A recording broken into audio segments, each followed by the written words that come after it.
Assalamualaikum warahmatullahi wabarakatuh.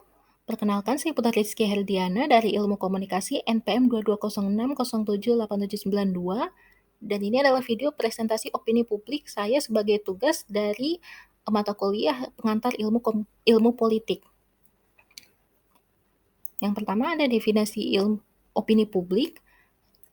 Opini publik itu pada dasarnya adalah bagian dari komunikasi politik, tapi ada pula pengertian dari para ahli-ahli lain, seperti dari Albig misalnya yang mengatakan bahwa opini publik adalah hasil daripada interaksi antara individu dalam kelompok apa saja, atau dari Emory Burgardus yang mengatakan bahwa opini publik adalah hasil pengintegrasian terhadap yang berpendapat berdasarkan diskusi yang dilakukan dalam masyarakat demokratis. Dan juga ini selanjutnya masih banyak lagi seperti dari Leonard Wedop yang mengatakan bahwa opini publik mengacu pada sikap rakyat tentang suatu isu jika mereka adalah anggota kelompok sosial yang sama, atau dari Vioki yang mengatakan bahwa opini publik adalah pandangan yang dimiliki seseorang yang diperhatikan pemerintah secara bijaksana. Atau dari Cutlip dan Center yang mengatakan bahwa opini publik adalah agregat opini individual atas persoalan-persoalan publik, dan opini publik merupakan akumulasi opini individual atas suatu persoalan yang menjadi perdebatan publik dan mempengaruhi kelompok atau individu. Yang terakhir dari Bernard Behenesi yang mengatakan bahwa opini publik adalah itu kompleks preferensi yang dinyatakan sejumlah orang tertentu mengenai isu-isu yang menyangkut kepentingan umum.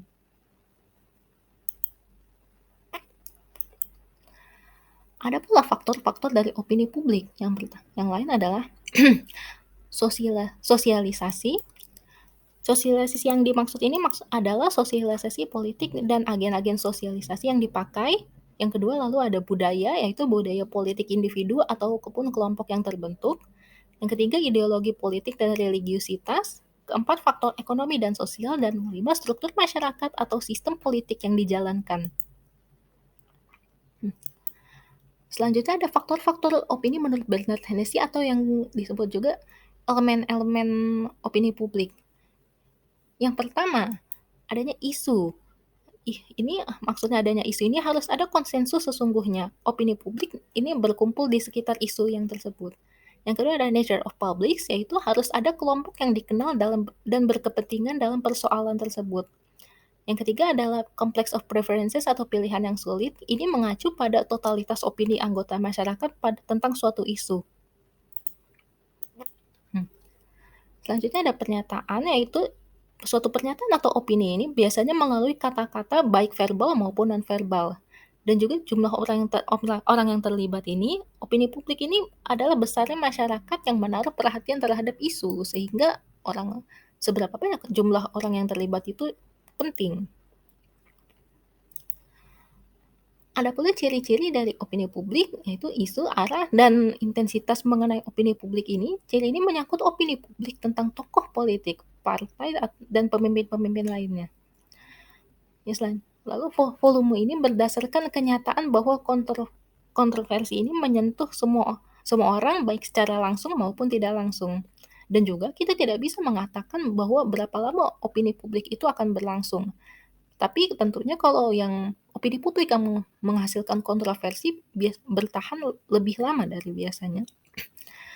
Dan kontroversi ini juga menandai bahwa opini publik tersebut sebagai sesuatu yang tidak disepakati oleh seluruh rakyat. Nah, ada pula komponen-komponen dari kontroversi itu. Yang pertama ada pihak-pihak yang menyebarkan pesan, lalu ini juga dilakukan secara terus-menerus dan ada proses penyampaian ide atau gagasan kepercayaan atau doktrin, dan juga memiliki tujuan untuk mengubah opini, sikap, dan perilaku individu atau kelompok, dan juga dengan suatu cara yang sistematis, prosedural, dan perencanaan matang, dan dengan program yang mempunyai tujuan yang konkret. Dikutip dari Lasswell tahun 1927, propaganda semata-mata alat pengontrol bagi opini publik. Propaganda dilakukan untuk mempengaruhi atau mengontrol opini publik yang menjadi sasaran dari propaganda.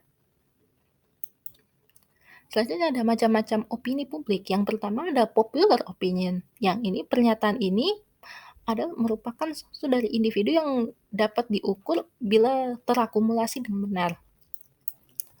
Yang kedua ada mass opinion. Mass opinion ini adalah pernyataan dari sikap individu yang berkembang kepada sejumlah massa yang lebih besar dan terakumulasi bersama sehingga akhirnya membentuk pernyataan yang tunggal. Dan juga ada group opinion atau ini merupakan pernyataan dari kelompok-kelompok kepentingan seperti kelompok buruh ataupun kelompok lainnya. Dimensi opini publik ini ada dua, yang itu dimensi preferensi dan dimensi intensitas. Dimensi preferensi ini berbentuk dukungan ataupun penolakan, sedangkan intensitas ini menunjukkan seberapa kuat dari dimensi preferensinya tersebut. Misalnya seberapa kuat dukungan yang seberapa kuat intensitas dukungannya ataupun seberapa kuat penolakannya. Pentingnya opini publik ini ada macam-macam fungsinya. Karena opini publik itu tidak semata-mata hanya hadir sebagai sesuatu yang menghasilkan kontroversi ataupun hal-hal buruk lainnya, tapi juga ada manfaat lainnya. Yang pertama sebagai akomodasi kebutuhan manusia. Menurut Abraham Maslow ada 4 kebutuhan manusia secara hakikatnya, yaitu yang pertama ada fisiologis, keamanan dan keterjaminan, cinta dan kebersamaan, serta aktualisasi diri. Manfaat yang kedua adalah untuk sebagai ini karena sesuai dengan prinsip kontrak sosial. Dan juga pengakuan terhadap kedaulatan rakyat. Dan yang ketiga sebagai alat untuk mewujudkan kontrol sosial terhadap kekuasaan.